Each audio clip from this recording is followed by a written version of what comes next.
बड़ी मन करे हमारी सैया घूमे के बाजार, बड़ी मन करे हमारी सैया घूमे के बाजार। अरे हमारो मनसा पूरा दो पिया, पूरा दो पिया। जिला महाराजगंज तू घुमा दो पिया, हमके घुघुली के मार्केट करा दो पिया। आप सुन रहे हैं पीपी म्यूजिक की धमाकेदार प्रस्तुति।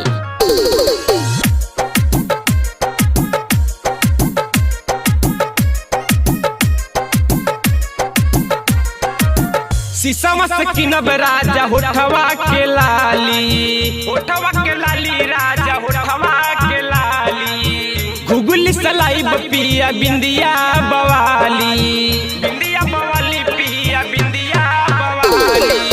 शीशम से किनब राजा होठवा के लाली, घुघुली सलाई पिया बिंदिया बवाली, बिंदिया बवाली पिया बिंदिया बवाली। निचल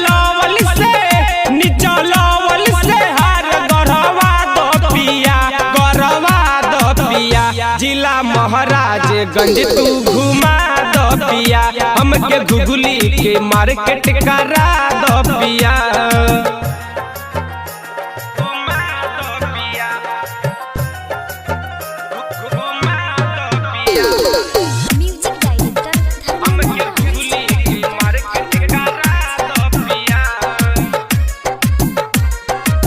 सोहगी बरवा के जंगल मशहूर हो, हवे मशहूर पिया हवे मशहूर हो।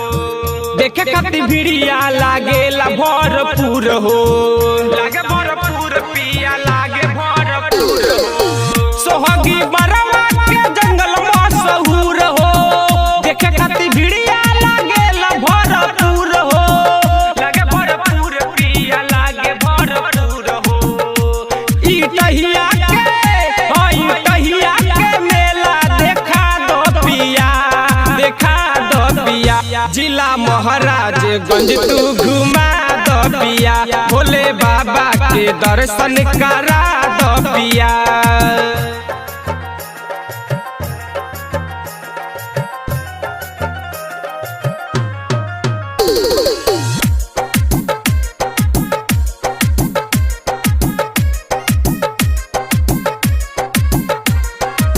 सुन विवेक पिया जनी भर मावो, जनी भर मावो पिया जनी भर मावो। चली के सोनौली के बार्डर देखावो, बार्डर देखावो पिया बार्डर देखावो। सुन विवेक पिया जनी भर मावो, चली के सोनौली के बार्डर देखावो, बार्डर देखावो पिया बार्डर देखावो।